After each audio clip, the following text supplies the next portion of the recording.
আসসালামু আলাইকুম everyone, welcome back to my channel. আজকে আমি বানাবো মুচমুচে সমোচা। সমোচাগুলো দেখতে যেমন সুন্দর, খেতেও কিন্তু মাশাআল্লাহ অনেক বেশি মজার হয়েছিল।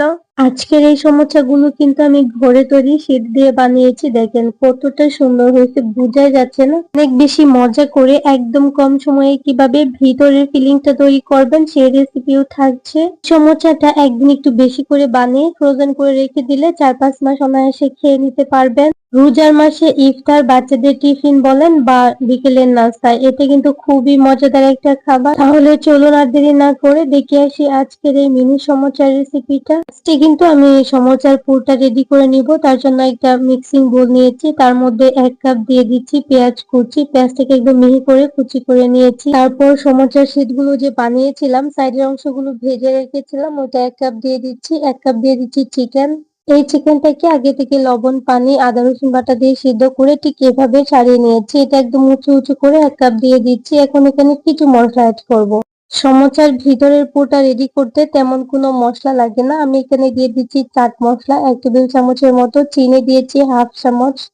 আমি এখানে চিলি ফ্লেক্স দিচ্ছি, আপনারা চাইলে কিন্তু এখানে কাঁচামরিচটাও দিতে পারেন। অবশ্যই একটু জাল দিবেন, এতে করে খেতে মজা লাগবে। মিষ্টি হালকা হালকা ঝাল, স্বাদ মতো লবণ দিয়ে এই মিশ্রণটাকে খুব ভালোভাবে মেখে নিচ্ছি। ঠিক এরকম একটা মিশ্রণ হবে। এখানে একটা গুরুত্বপূর্ণ টিপস বলে দিচ্ছি, যদি আপনারা যে সমোসার সাইডের অংশগুলো যে ভেজে নিয়েছি ওটা যদি পরিমাণে কম দেন, তাহলে অল্প একটু ময়দা অ্যাড করে নেবেন। এতে করে সমোসাগুলো ভাজার পর পেঁয়াজ থেকে এক্সট্রা পানিটা কিন্তু বের হবে না, এই আটা অথবা ময়দাটা কিন্তু অ্যাবজর্ব করে নিবে। আমি যেহেতু এখানে সমোসার যে বাহিরের অংশটা একটু বেশি করে দিয়েছি, তো এটা কিন্তু একদম টেনে যাবে পানিটা। এখন হচ্ছে একটা আটা তৈরি করে নিচ্ছি। 1 টেবিল চামচ নিয়েছি ময়দা, অল্প একটু পানি দিয়ে ঠিক এইরকম একটা থিকনেসের আমি আটা তৈরি করে নিয়েছি। এখন এটা একটা সাইডে রেখে দিচ্ছি। খুব সহজে আমি সমোসাটা বানানো দেখাবো। এটা আমি ঘরে তৈরি শীট দিয়ে বানাচ্ছি। অলরেডি আমার চ্যানেলে কিন্তু রেসিপিটা আপলোড করা আছে, অবশ্যই দেখে নিতে পারেন। যেহেতু আমি এটা ঘরে তৈরি করছি, ওইটা কিন্তু এত বেশি লম্বা না, একটা ভাঁজে দিতে হবে। ঠিক আমি যেভাবে দিয়েছি ওইভাবে দিয়ে দিবেন। আমি ভিতরে ফিলিংটা আমার পরিমাণ মতো দিয়েছি, আপনারা নিজেদের পছন্দ মতো বেশি কম করে দিতে পারেন। অবশ্যই আটাটা লাগিয়ে নেবেন, না হলে ভাজার সময় কিন্তু এই ভাঁজগুলো খুলে যাবে।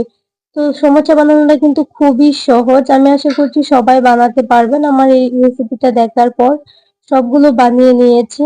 এই পর্যায়ে সমোসাগুলো কিন্তু সংরক্ষণ করে ডিপ ফ্রিজে রেখে দিতে পারেন। আমি এখন হচ্ছে এগুলাকে ভেজে নিব। তার জন্য চুলায় একটা প্যান বসিয়ে দিয়েছি, তার মধ্যে পর্যাপ্ত তেল গরম করে নিচ্ছি।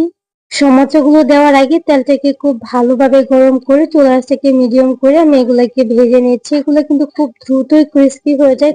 তো সমোসাগুলোকে আমি ক্রিস্পি করে এবং গোল্ডেন ব্রাউন কালার করে ভেজে নিচ্ছি। সেই সাথে আপনাদের একটা রিকোয়েস্ট করছি, যারা আমার চ্যানেলে আজকে নতুন আছে, যদি আমার রেসিপিটা আপনাদের কাছে একটু ভালো লেগে থাকে, তাহলে প্লিজ চ্যানেলটাকে সাবস্ক্রাইব করে পাশে থাকা বেল আইকনটা অন করে দিবেন। আর হ্যাঁ, যারা যারা অলরেডি চ্যানেলটাকে সাবস্ক্রাইব করে রেখেছেন তাদেরকে অসংখ্য ধন্যবাদ। আর যদি ফেসবুক পেজ থেকে দেখে থাকেন, তাহলে প্লিজ পেজটাকে ফলো করে দিতে ভুলবেন না। কথা বলতে বলতে সমোসাগুলো কিন্তু খুব সুন্দর একটা কালার চলে আসছে। এখন তেল ঝরিয়ে এগুলাকে উঠিয়ে নিচ্ছি। আমি কিন্তু ঘরে তৈরি শীট দিয়ে বানিয়েছি। আবারও বলছি, রেসিপিটা আপলোড করা আছে, অবশ্যই দেখে নেবেন। একদম কম সময়ে কিভাবে সমোসার এই শীটগুলো বানিয়ে ফ্রোজেন করে রাখবেন, একদম ডিটেলস রেসিপিটা দেওয়া আছে। তো আমি আবারও কিন্তু সেম ভাবে বাকি যেগুলো আছে সবগুলো ভেজে নিয়েছি। আর এই সমোসাগুলো হতে বেশি একটা সময় লাগে না, 4-5 মিনিটের মধ্যেই কিন্তু হয়ে যায়। এইভাবে একবার সমোসার পুরটা বানিয়ে দেখবেন, এত পরিমাণে মজার হয়, দোকানের থেকেও আমার মনে হয় বেশি মজা হয়েছে। বুঝতে পারবেন না এগুলা দোকান থেকে কিনে আনছেন না বাসায় তৈরি করছেন।